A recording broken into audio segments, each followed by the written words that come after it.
So this is a smart home system where you can control about 8 appliances, either wirelessly or manually.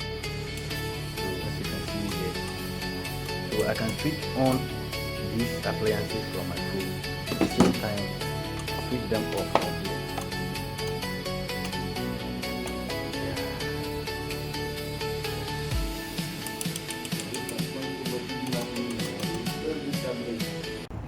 This is an 8-relay smart home controller, BLE controlled and motion gated by light. Built it wrong 3 times before it worked once. That's normal, that's the process. Full build breakdown coming, power, firmware, wiring, all of it. Subscribe so you don't miss the next part.